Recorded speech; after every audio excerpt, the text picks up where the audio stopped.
Bonjour mes amis, depuis des années les autorités aéronautiques alertent sur le danger des vols dits de positionnement. Ce sont des vols qui se font sans passagers, quand des pilotes doivent déplacer un avion pour des impératifs d'exploitation, doivent le déplacer d'un aéroport à un autre, mais voler tout seul.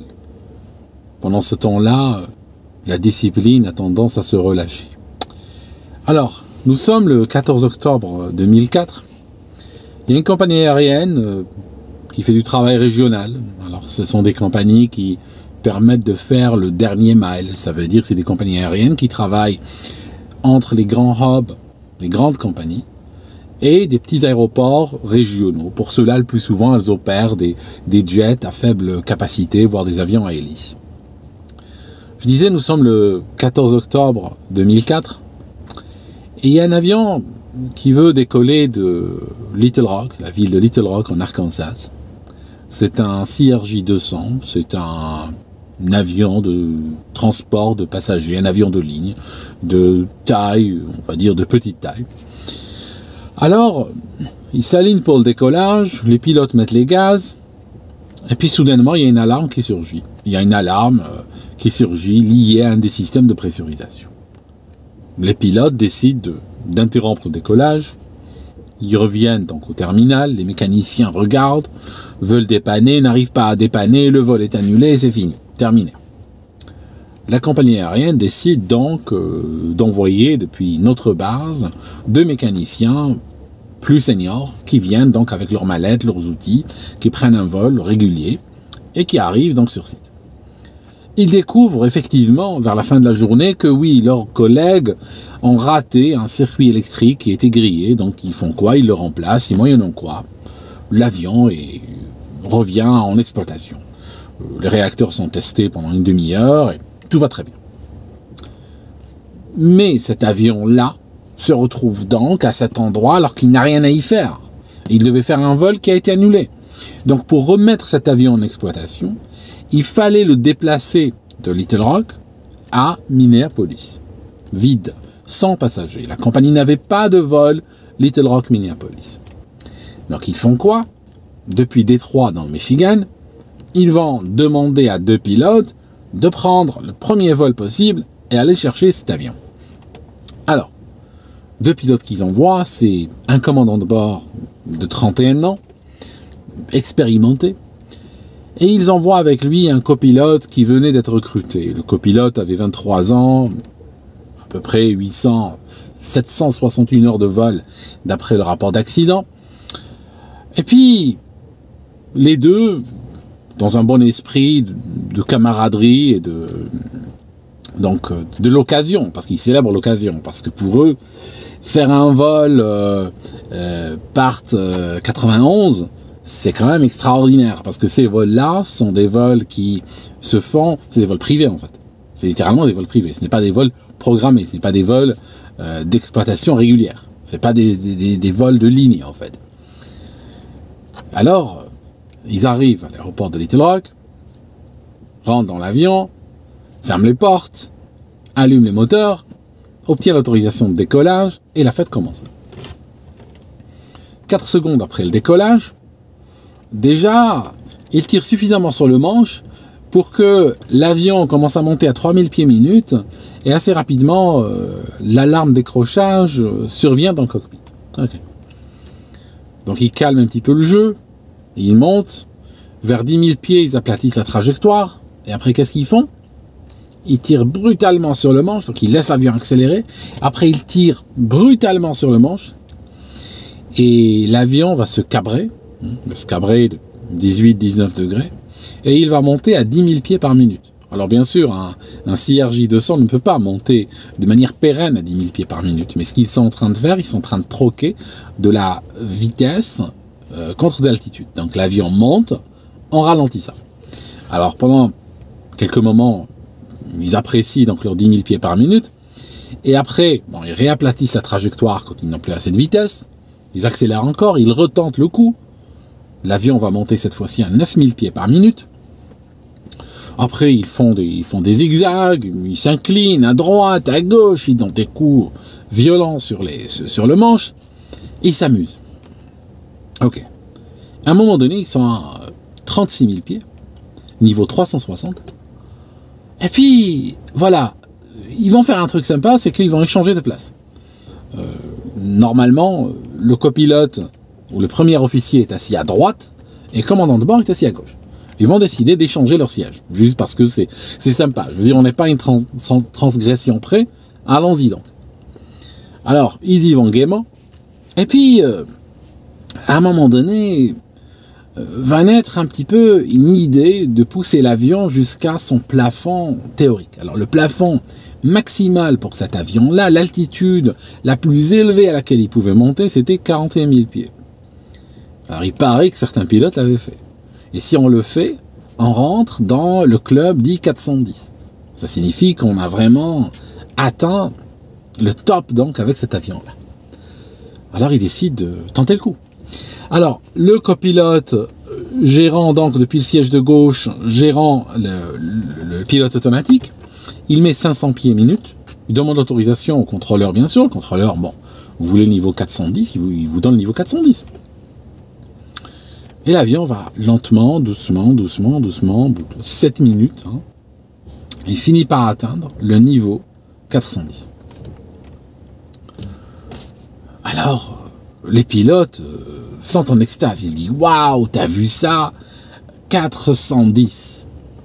Pour célébrer le coup, le commandant de bord se lève, il va aller chercher quelque chose pour célébrer. Il trouve pas de champagne, il va ramener une canette de Pepsi, ils vont l'ouvrir, et puis ils vont rigoler et tout ça. Sur ce, à la radio, la voix du contrôleur aérien, « Hey, bonjour les gars, vous êtes bien sur un CRJ 200. » Lui, bon, sur son radar, c'est pas son job, hein, ça le regarde pas à la base, hein, mais sur son radar, ils voient un CRJ 200 au niveau 410. Waouh, il se dit, c'est nouveau ça.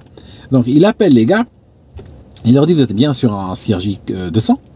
Et ils disent, oui, oui, effectivement. Il leur dit, hey, je vous ai jamais vu au niveau 410. Et ils disent, oui, on n'a pas de passagers, on est léger là, donc on a décidé de nous amuser un peu. Oh, il leur dit, ok, d'accord. Dans les secondes qui vont suivre, là, il est 21h55. Et dans les secondes qui vont suivre, va commencer un cauchemar qui va durer 20 minutes.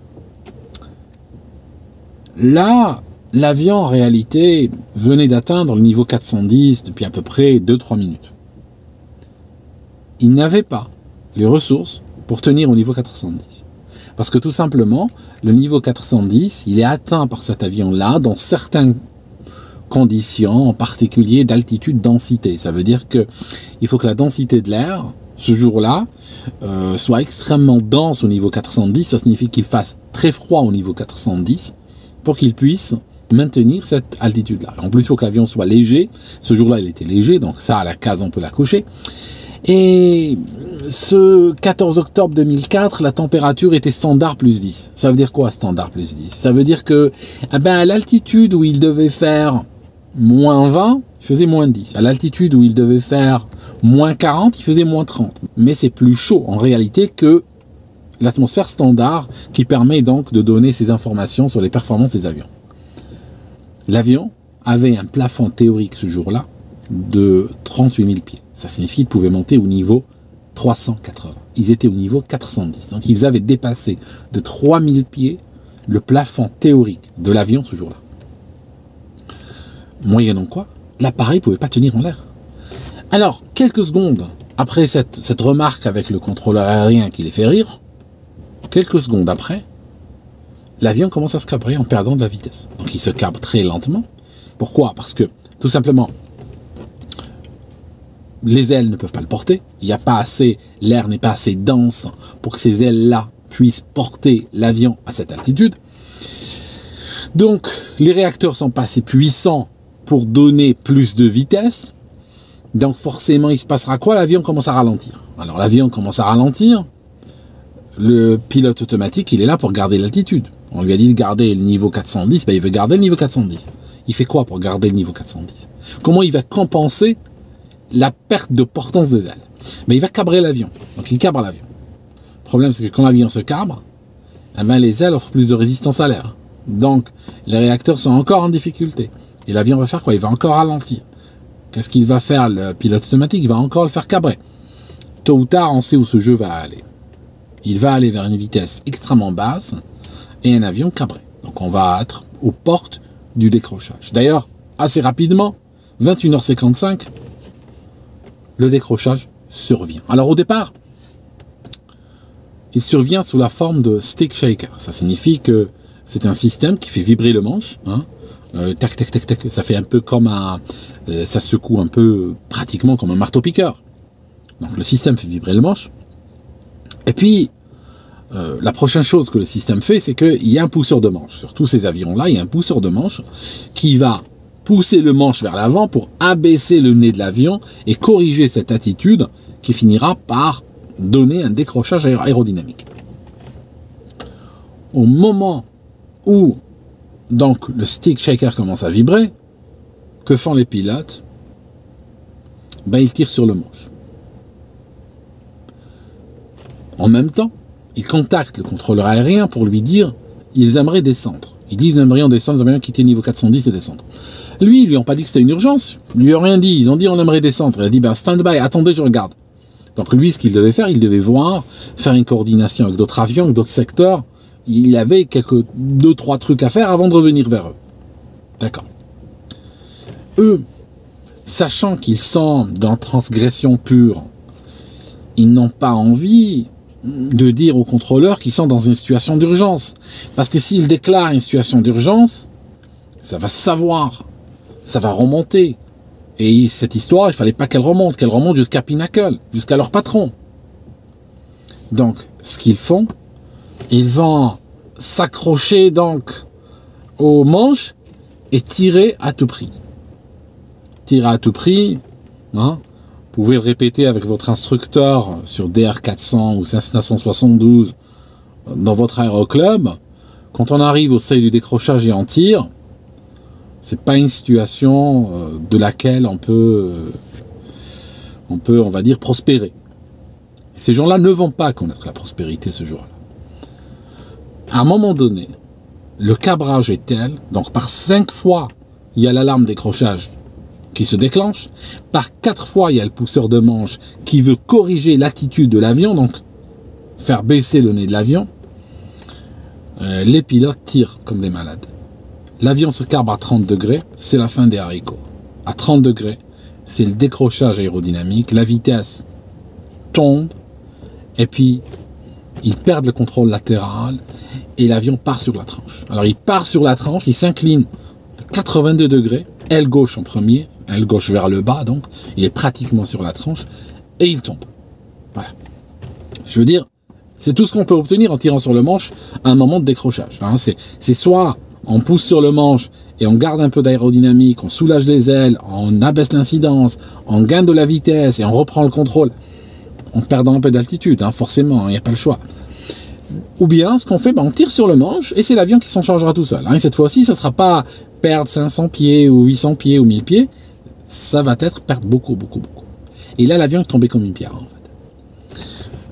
Le commandant de bord réussit à le récupérer à 34 000 pieds. Donc, il va le récupérer 7 000 pieds plus bas. Ces 7 000 pieds, ça va arriver, mais pratiquement en quelques secondes. L'avion tombe comme une pierre entre le niveau 410 et le niveau 340. Ils ne sont pas au bout de leurs ennuis.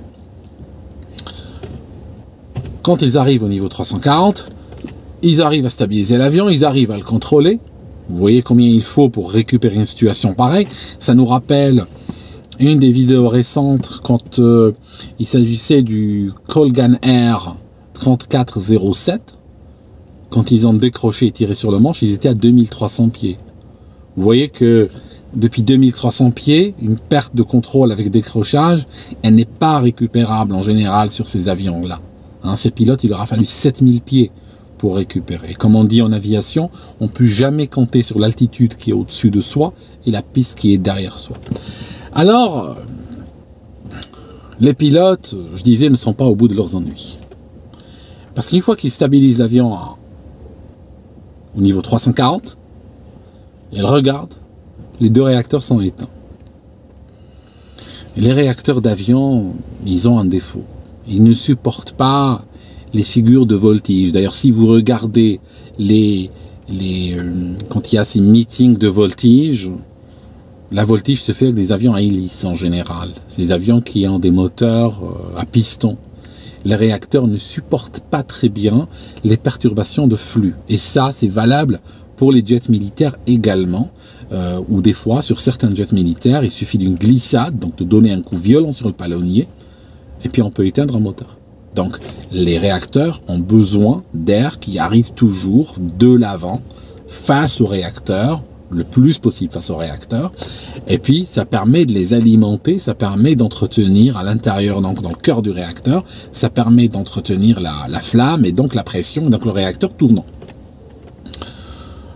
Les avions militaires, quand vous les voyez dans des meetings de voltige, ce qu'ils font en fait, ils font des vols en formation, ils font des trucs impressionnants, mais en fait, ils n'ont pas le même catalogue de tours, j'allais dire, de figures de voltige qu'un Extra 300S par exemple, qu'un avion de voltige à hélice.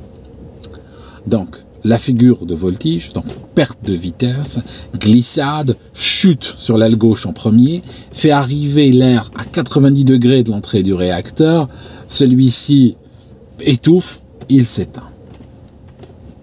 Deux réacteurs éteints, niveau 340, mais ils ne sont pas encore au bout de leurs ennuis. En fait, il y a un souci avec les réacteurs de type General Electric CF34. Alors ces réacteurs-là, c'était connu par Bombardier, le constructeur de cet avion et d'autres modèles utilisant ce même réacteur.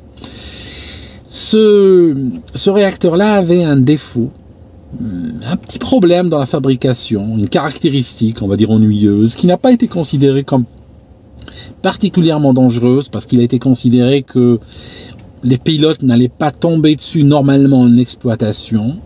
En fait, c'était que quand on regarde le cœur du réacteur, parce que ce réacteur-là, comme la majorité des réacteurs qu'il y a aujourd'hui, ils ont en réalité, c'est pratiquement deux réacteurs l'un sur l'autre. Hein. Vous avez les compresseurs, vous avez un ou plusieurs étages de compresseurs, vous avez d'autres compresseurs, et en fait, ils sont séparés. Pourquoi? Parce que ils ont un axe concentrique. Il y a un premier axe et un deuxième axe. Ces deux axes sont indépendants.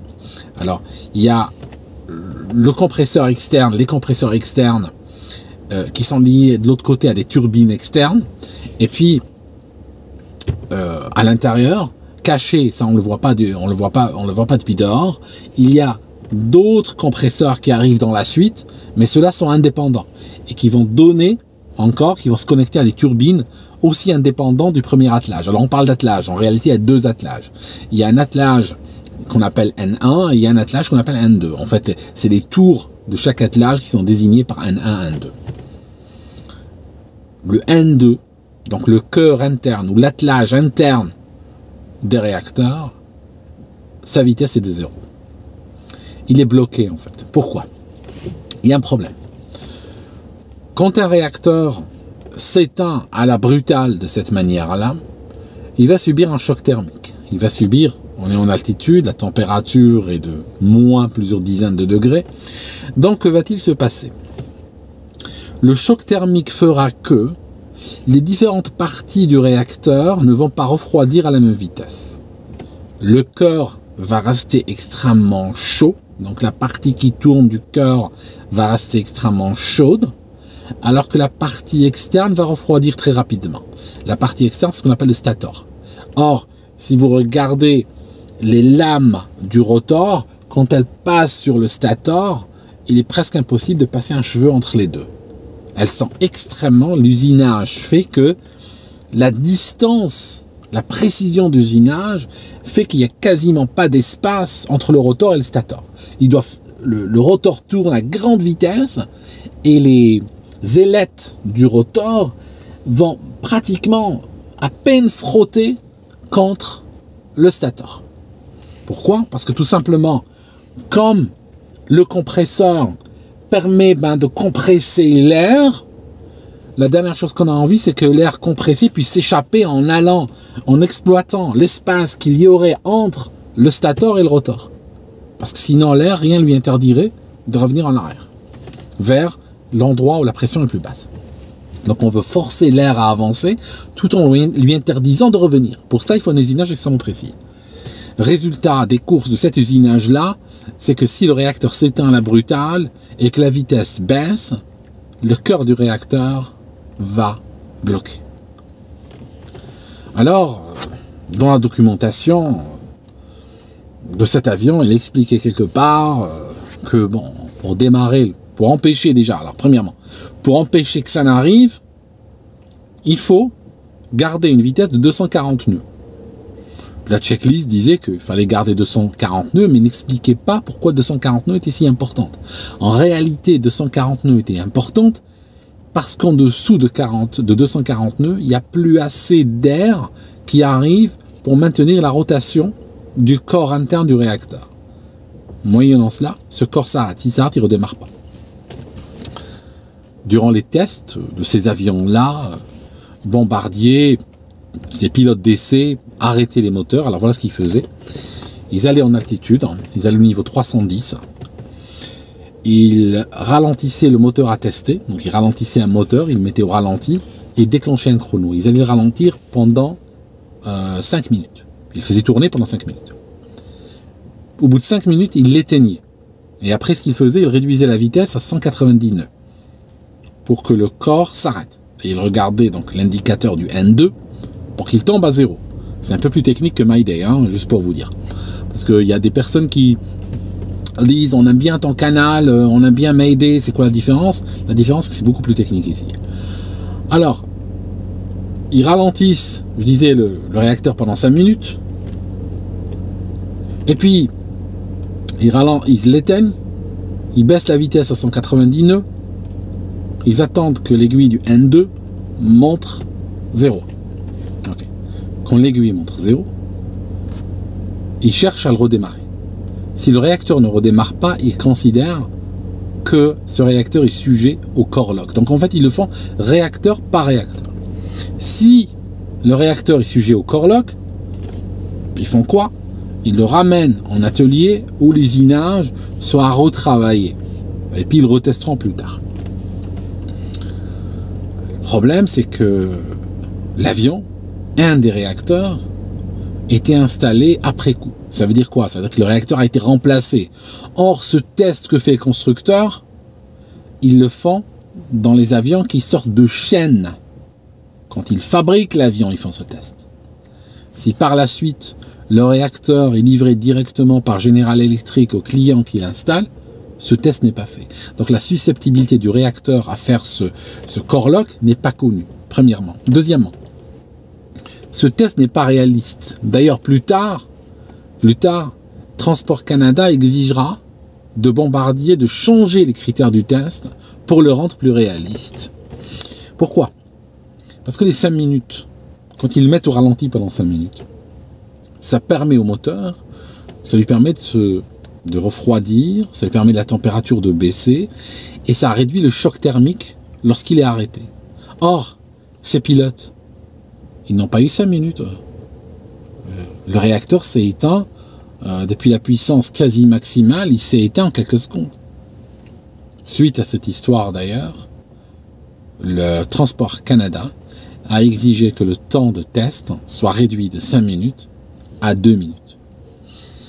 Beaucoup de pilotes, quand ils s'approchent des limites de certification des avions, découvrent parfois à leurs dépens comment cette certification se fait. Alors des fois il y a de la marge, mais il ne faut pas trop compter dessus. C'est-à-dire que la certification va se faire avec un examinateur, littéralement, qui travaille pour les autorités, qui va avec les pilotes d'essai. Il a une planche avec des documents. Et ce qu'il va faire, c'est... il va valider des points. Alors il va dire, ok, aujourd'hui on va valider démarrage en vol du réacteur. Aujourd'hui on va valider décollage sur telle distance. Aujourd'hui on va valider le freinage d'urgence. Les constructeurs, sachant que leur avion va subir un test des autorités ce jour-là, c'est leur intérêt pour l'avancement du projet que le test se fasse dans les meilleures conditions. Donc ce qu'ils vont faire, ils vont quelque part, on va pas parler de triche, ils vont pas tricher, mais ce qu'ils vont faire, ils vont essayer de faire en sorte que le test se fasse dans les meilleures conditions possibles pour leur avion. Voilà un peu le truc. Donc ils vont essayer de présenter les choses un peu comme les constructeurs automobiles quand ils vous annoncent une consommation. Cette consommation-là, elle a été obtenue sur la planète Mars, hein. Pas sur Terre, certainement. Donc, les constructeurs d'avions tentent de la même manière de favoriser leurs appareils. Réduire les gaz pendant 5 minutes, c'était juste pour ça. Du moment que l'inspecteur l'accepte, c'est bon. Alors, revenons dans notre avion. Les pilotes tentent de redémarrer les moteurs. Alors, ils vont tenter chaque moteur plusieurs fois et ça ne marche pas. Le contrôle aérien les appelle, il dit mais qu'est-ce qui se passe? Là, ils disent on est dans une situation d'urgence, une situation d'urgence. Ok.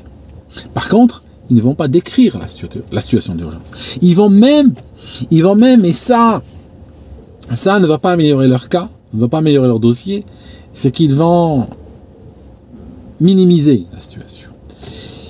Le contrôleur aérien ne saura pas, jusqu'à ce qu'ils atteignent 10 000 pieds, qu'ils ont les 2 moteurs qui sont en panne. Parce qu'au départ, ils disent, nous cherchons à démarrer un moteur, Donc le contrôleur aérien va interpréter cela comme si un moteur était en panne. Ce qui n'est pas grave sur cet avion-là. L'avion reste contrôlable, l'avion peut atterrir, l'avion peut même aller à la destination s'il le faut. Mais là, s'il leur avait dit, si le pilote avait dit, nous avons 2 réacteurs en panne, nous sommes en train de planer, le contrôleur aurait probablement donné des vecteurs vers un aéroport qui leur aurait permis d'atterrir. Là, il dit se passe là. Donc le contrôleur aérien ne réalise pas. Voilà ce qui se passe. D'après les tests qui ont été faits par le NTSB, quand ils étaient à 30 000 pieds, ils avaient 6 aéroports disponibles. Ça signifie que si à 30 000 pieds, ils avaient pris la vitesse de planée parfaite pour cet avion-là, ils avaient la possibilité d'atterrir sur 6 aéroports différents. À 20 000 pieds, vu que leur gestion n'était pas parfaite, je lui en parlais, ils n'avaient que 5 aéroports disponibles. Ils en avaient perdu un. Il y en a un qui n'était plus disponible. À 10 000 pieds, il n'y avait qu'un seul aéroport disponible. Et ce n'était pas celui qu'ils visaient. Eux, ils visaient un aéroport, celui de Jefferson City, vers lequel ils voulaient aller.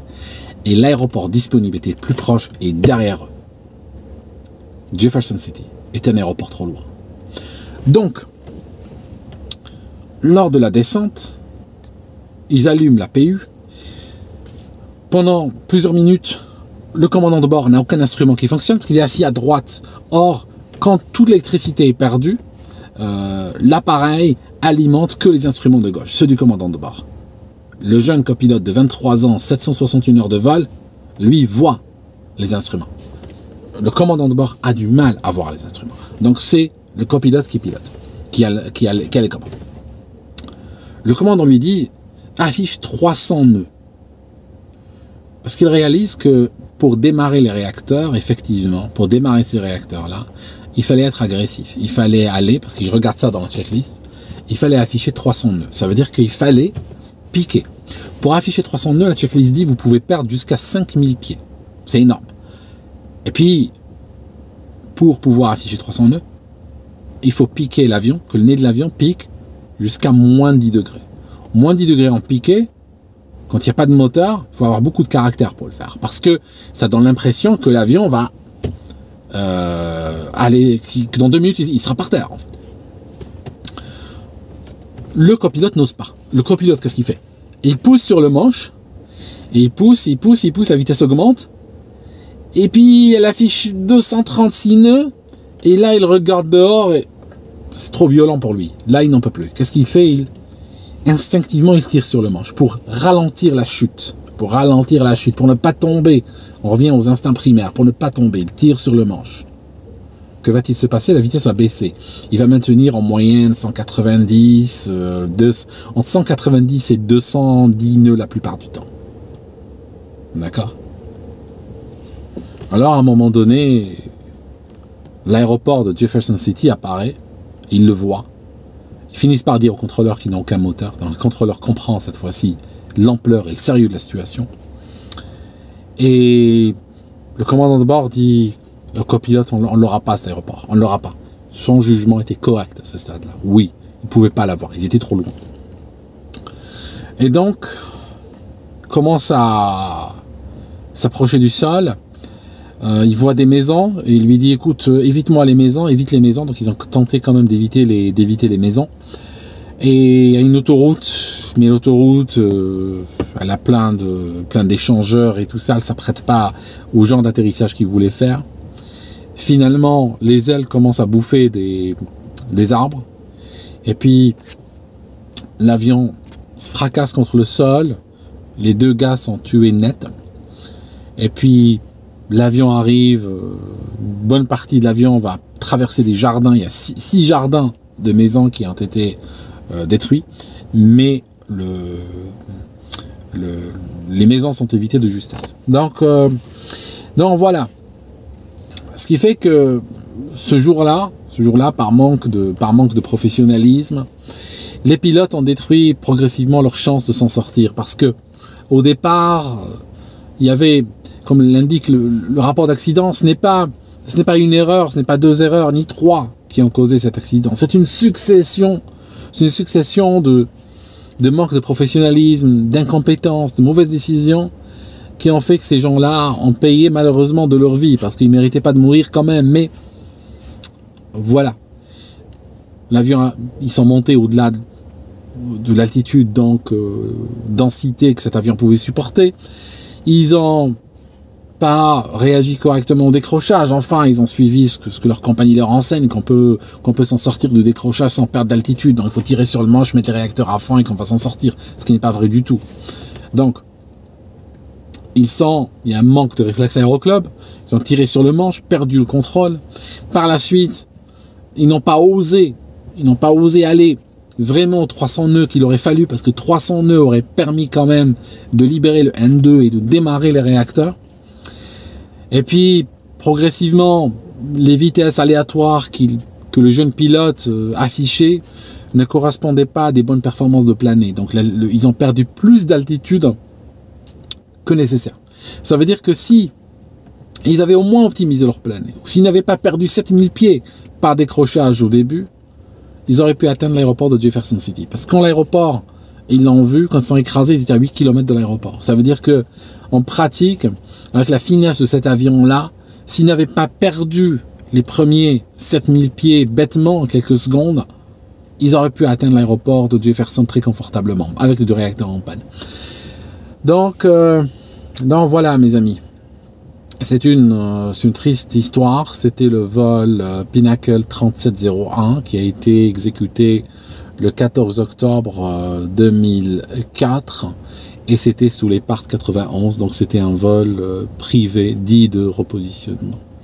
Ceux qui demandent, ceux qui m'ont posé des questions, est-ce que j'ai des feuilles devant moi? Non, je fais ces vidéos de mémoire. Le sujet est très important pour moi, pour connaître tous ces détails de mémoire, et c'est pour ça que je peux partager cela avec vous de manière vivante. À très bientôt.